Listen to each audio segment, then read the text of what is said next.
நீக்கமில்லா அடிமை செய்யவே அடிமை கோதில் அடிமை. இந்த மூன்று அடிமைக்கும் எது ஆதாரம்? இந்த மூன்று கைங்கரியத்திற்கும் எது ஆதாரம்னு பார்த்தோம். மூன்றுக்கும் ஆதாரமாக இருக்கக்கூடியது ஒரே ஒன்றுதான், ஸ்ரத்தை. மூன்றுக்கும் ஆதாரமாக இருக்கக்கூடியது கொண்டானையல்லால் அறியா குலமகள் போல். எம்பெருமானை தவிர்த்து வேறொன்றும் அறியாதது, ஆச்சாரியனை தவிர்த்து வேறொன்றும் அறியாதது, பாகவத கைங்கரியத்தை தவிர்த்து வேறொன்றும் அறியாதது. இது மூணு கைங்கரியத்துக்கும் என்ன வேணும்னா, எந்த கைங்கரியம் பண்ணினாலும் அதில் ஸ்ரத்தை. வேறொன்றும் எனக்கு தெரியாது, அப்படி இருந்து செய்ய வேண்டும். எம்பெருமானே கதின்னா எம்பெருமானே கதின்னு இருக்கணும், வேற ஒன்றும் தெரியாது. எனக்கு அப்பாவும் தெரியாது, பிரகலாதனுக்கு அப்பா தெரியல. தெரியல. அப்பா யாருக்கு தெரியல? ராமானுஜருக்கு மனைவி தெரியலையான்னா தெரியல. காந்திமதி ஏன் தெரியலன்னா கைங்கரத்துக்கு ஹேதுவா இல்லை, தெரியல. அதனால மனைவி தெரியலையானா தெரியல. அப்புறம் ஆச்சாரியின் பக்கத்தில் வருகிற பொழுது என்ன தெரியலன்னா, ஹேதுவான கைங்கரத்திற்கு வாகுவா இல்லை அப்படிங்கிற பட்சத்தில் யாரும் தெரியாது. எம்பாருக்கு கல்யாணம் பண்ணி வச்சா மனைவி இருக்கிறது தெரியலையான்னு கேட்டா தெரியல. ஏன்னா அப்படி சொல்றேன், தெரியலன்றத தெரியலன்னு தான் சொல்லணும் அப்படின்னு. ஏன் தெரியல அதை கேட்க முடியாது, தெரியல அவ்வளவுதான். இப்படி ஏன் தெரியாதபடிக்கு இருக்கிறது அப்படின்னா அவர்களுக்கு அதில் பற்று இல்லை. பற்று யார்கிட்ட இருக்கிறதுன்னு, நாம் எந்த விஷயத்தில் கொண்டிருக்கிறோமோ அதில் பற்று அவர்களுக்கு இருக்கிறது.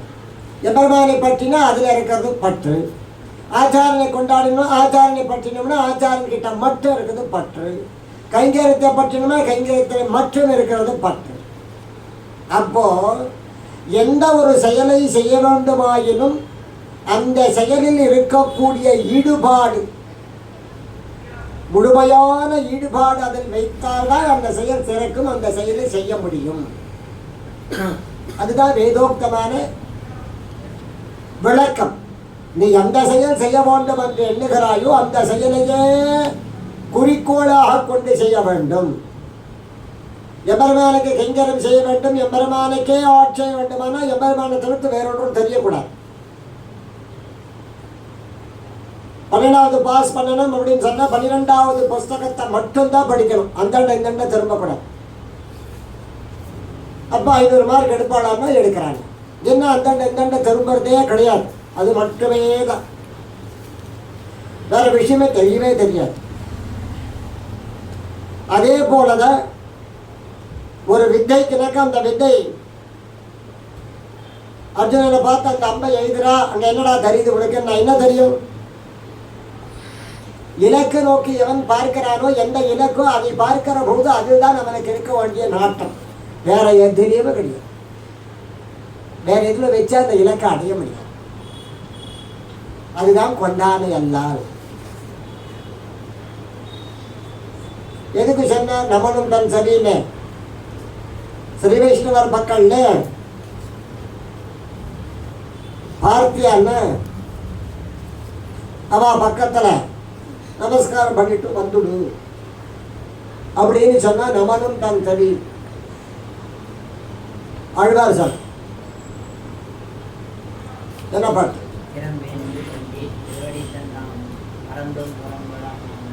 அவ்வளவுதான். மறந்தும் பிறந்தடா மாந்தர்னா சேவிச்சுட்டு வந்துடு, அங்கே நீ போக்காத. யாருக்கிட்ட சொல்றது? யம தூதுவர்கள் கிட்ட யமன் சொல்லுகிறார். அவளை பார்த்தியான்னா பார்த்துட்டு சேவிச்சுட்டு கையெடுத்து கும்பிட்டுட்டு வந்து கையெடுத்து கும்பிட்டுட்டு வரக்கூடிய அளவுக்கு யோகதையுடையவனாக இருக்கக்கூடியவன் எம்பெருமானுடைய அடியவன். எப்பேற்பட்டேன் பெய்யனை பெய்யும் மழைனாக்கா உடனே பெய்ஞ்சிடுமா என்ன? அப்படி இருந்துக்கிறவா சொன்னா பெய்யும், அப்படி இருக்கிறவா சொன்னா பெய்யும். நல்ல ராஜாவுக்கு ஒரு மழை, கற்புடைய மாந்தருக்கு ஒரு மழை, அப்படிதானே பெய்யும்.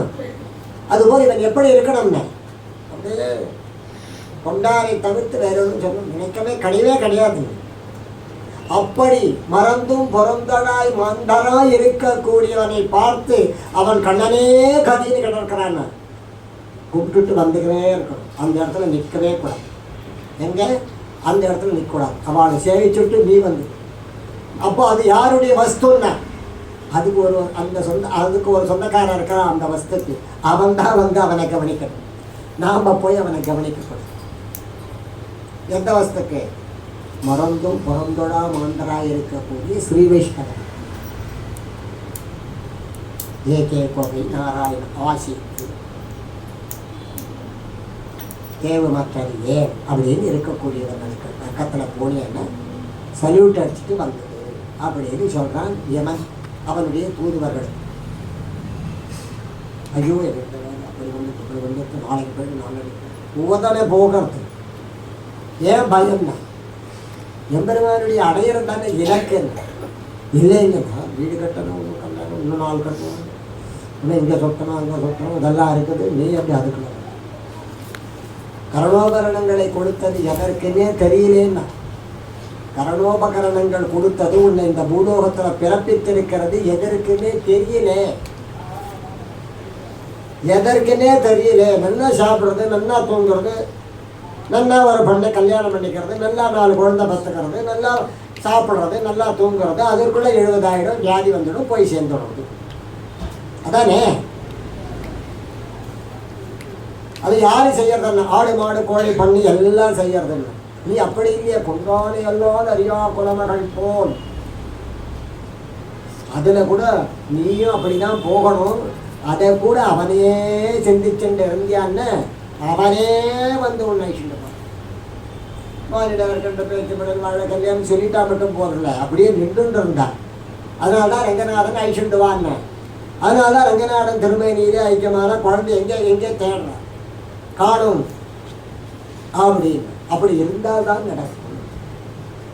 என்ன எங்கேயா வச்சுண்டு செயல் எங்கேயோ சிந்திச்சுண்டு எதையோ காதலை வாங்கிட்டு இருந்தாக்கா எப்படி நடக்கும்? நடக்காது.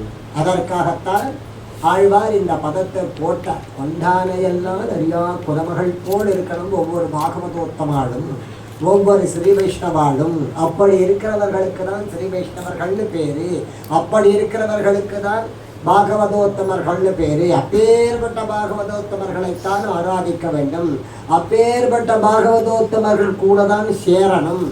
அப்பேற்பட்ட பாகவதோத்தமர் கூட சேர்ந்தாதான் நமக்கு அந்த வாசம் வரும், நமக்கும் அந்த எண்ணம் வரும். சம்சாரி தண்ணி அடிக்கிற கூட சேர்ந்தாக்கா நாளைக்கு சனிக்கிழமை பாட்டி இன்னைக்கு இருக்குதா, நாளைக்கு கொண்டு பார்த்துக்கலாம் அப்படி அப்படிதானே. பார்த்து உண்டு உண்டு அடுத்த ஞாயிற்றுக்கிழமை பார்த்து அப்படின்னு அவங்களோட சேர்ந்தா அதுதான். சனிக்கிழமை டைம் ஆச்சு, நீங்கள் சனிக்கிழமை எங்கேயோ போகக்கூடாது. 7:30 மணிக்கெல்லாம் கோவிலுக்கு போயிடணும். 7:30 மணிக்கு வரும். இன்னைக்கு இங்கே காலக்ஷேபம் இன்னைக்கு போய் முன்னாடியாக போயிடணும். அவனுக்கு எந்த டியூட்டி எவன் கூட சேர்றானோ அதுதானே அவனுக்கு வரப்போகிறது. எவனுக்கு எந்த எண்ணம் இருக்கிறதோ அவனவனோட சேர்றவனுக்கு அவன் அந்த எண்ணம் மறக்கிற போது அவன் அந்த செயல் வரப்போகிறது. அவ்வளவு. அப்போ என்ன அர்த்தம்? இதுவோ மாட்டான். தமிழ் காப்பாடாதவனை கூட பார்க்கவே கூடாது. தமிழ் காப்பாற்றவனை சடலம்னு பிணம்ன்றார் ஆள். தர்மசாஸ்திர பராசர ரிஷி சொன்னார், தமிழ் காப்பாடாதவனை பார்த்தா அது வந்து பிணம். தமிழ் காப்பாடாதவன் பிணம். தர்மசாஸ்திரம். பணத்தை கூட போய் யாராவது சவகாசம் வச்சுக்க முடியுமா?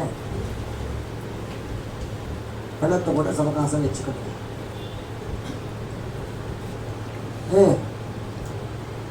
அவன் சம்பந்ததாரி சாமானிய அவனோட பேசுகிறான்.